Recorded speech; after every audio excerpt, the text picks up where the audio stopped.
আসসালামু আলাইকুম এভরিওয়ান। আজকে আমরা ঢাকা বোর্ড 2024 এবং ময়মনসিংহ বোর্ড 2024 আসা দুটি সাবস্টিটিউশন টেবিল নিয়ে ডিসকাস করব। আর ক্লাসটি শুরু করার পূর্বে আমি সবাইকে একটা বিষয় রিকোয়েস্ট করব, তোমরা যারা আমার ইউটিউব চ্যানেল এখন সাবস্ক্রাইব করো নাই, ইনশাল্লাহ সাবস্ক্রাইব করবে। সেই সাথে আমার একটি ফেসবুক পেজ আছে খান মোহাম্মদ মামুন নামে, অবশ্যই তোমরা পেজটিকে ফলো দিয়ে রাখবে। চলো আজকে ক্লাসটি আমরা শুরু করি। দেখো এখানে আমাদের তিনটি অংশ আছে, আমি জাস্ট তোমাদের বোঝার সুবিধাতে তিনটি কালার করে রেখেছি। আমরা শুধুই এখানে মূলত হেলথ, স্বাস্থ্য নিয়ে আমরা এখানে কি দিতে পারি দেখি, গুড হেলথ অর্থাৎ ভালো স্বাস্থ্য মেক্স, দেখো আমরা এটা দিতে পারি, ভালো স্বাস্থ্যটা কি করে মেক্স আওয়ার লাইফ, আমাদের জীবনটাকে হ্যাপি অ্যান্ড এনজয়েবল, অর্থাৎ ভালো স্বাস্থ্যটা আমাদের জীবনটাকে হ্যাপি এবং এনজয়েবল করে তোলে। তারপর কি দেওয়া যায়, বুলকি, অর্থাৎ বুলকি বলতে এখানে ভারী অথবা মোটা বডি শরীর, অর্থাৎ ভারী শরীর কিংবা মোটা বডি ডাজ নট মিন, বোঝায় না, কি বোঝায় না, does not mean good health, অর্থাৎ শরীর মোটা হইলেই ভালো স্বাস্থ্য এটাকে মিন করে না, এটা বলছে এখানে। দেন হচ্ছে টু বি, হতে আ হেলদি ম্যান, বলছে স্বাস্থ্যবান হতে একজন মানুষকে, a man, healthy man on, on কি করা উচিত, অন শুড হ্যাভ থাকা উচিত, কি থাকা উচিত, the soundness both body and mind, অর্থাৎ শরীর এবং মনের মানে সাউন্ডনেস উভয় থাকা উচিত, তাহলেই সেটা কি হবে, ভালো স্বাস্থ্য হবে।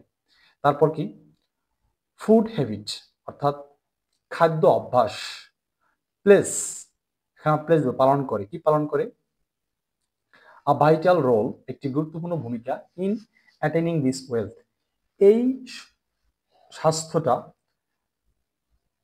এখানে হেলথ হবে, অ্যাটেনিং দিস হেলথ, সরি এখানে হেলথ হবে সম্ভবত, এই সি এর হেলথ, অ্যাটেনিং দিস হেলথ, অর্থাৎ এই স্বাস্থ্যটা অর্জন করার জন্য মানে খাদ্য অভ্যাসটা খুব গুরুত্বপূর্ণ ভূমিকা পালন করে। তারপর আমার লাস্ট ওয়ান, অর্থাৎ অ্যান আনহেলদি ম্যান, একজন অস্বাস্থ্যবান মানুষ, লিডস মানে পরিচালিত করে বা লিডস জীবনযাপন করে, অ্যান আনহ্যাপি লাইফ, একটা অসুখী জীবন, অর্থাৎ একজন অস্বাস্থ্যবান মানুষ একটি অসুখী জীবনযাপন লিড করে। এখানে আমাদের এটার আনসার গেল। এখানে আমি তোমাদের বোঝার সুবিধার্থে নিচে আনসারগুলো অবশ্যই লিখে দিয়েছি। এবার নেক্সট অন, অর্থাৎ ময়মনসিংহ 2024 আমরা সমাধান করবো। এটা মূলত নিয়ে কালচার নিয়ে একটি মানে একটি টেবিল।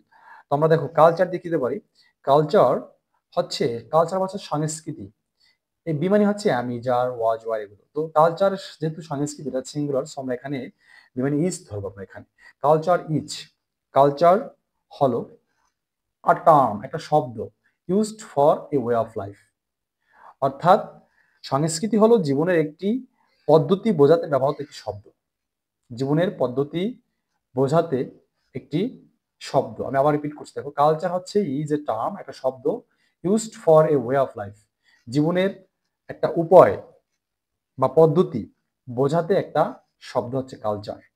তারপর কি, ইট দিয়ে আমরা দেবো, ইট দেখো রিপ্রেজেন্টস, এটা রিপ্রেজেন্ট করে, এটি দেখো বা প্রতিনিধিত্ব করে, রিপ্রেজেন্ট মানে হচ্ছে প্রতিনিধিত্ব, এটি প্রতিনিধিত্ব করে, কি প্রতিনিধিত্ব করে, সোসাইটিস একটা সমাজের, বিলিফস বিশ্বাস, কাস্টম মানে রীতিনীতি, তারপর হচ্ছে ল্যাঙ্গুয়েজেস ভাষা, ফুডস খাবার ইটসেট্রা, অর্থাৎ এই ইট বলতে কালচার, এই কালচারটা বোঝায় বা রিপ্রেজেন্ট করে কাকে, একটা সমাজের রীতিনীতি, কাস্টমস, তারপর ল্যাঙ্গুয়েজ, ফুডস এগুলো, অর্থাৎ এটি সমাজের বিশ্বাস, রীতিনীতি, ভাষা এবং খাবার ইত্যাদির প্রতিনিধিত্ব করে এই কালচারটা। এবার কি দেখো, হসপিটালিটি মানে হচ্ছে আতিথেয়তা, আতিথেয়তা মানে হচ্ছে আমরা যেটা বলি আপ্যায়ন, এরকম একটা বিষয়। হসপিটালিটি ইজ, এখানে আমরা বি মানে কি ইজ দেব, is a part of Bangladeshi culture, এই বাংলাদেশি কালচারের মানে একটি অংশ হচ্ছে কি হসপিটালিটি বা আতিথেয়তা। তারপর কি, উই, উই আর, এখানে বি মানে কিন্তু অ্যামিজার, তার মানে উই এর সাথে কি হয় আর হয়, we are very fond of showing hospitality, অর্থাৎ আমরা আতি আতিথেয়তা প্রদর্শন করতে খুবই পছন্দ করি। দেখো উই আর ভেরি ফন্ড মানে খুব আসক্ত, ভেরি ফন্ড মানে ফন্ড অফ মানে আসক্ত, আমরা খুব আসক্ত বা আমরা খুব পছন্দ করি শোয়িং দেখাতে, কি দেখাতে?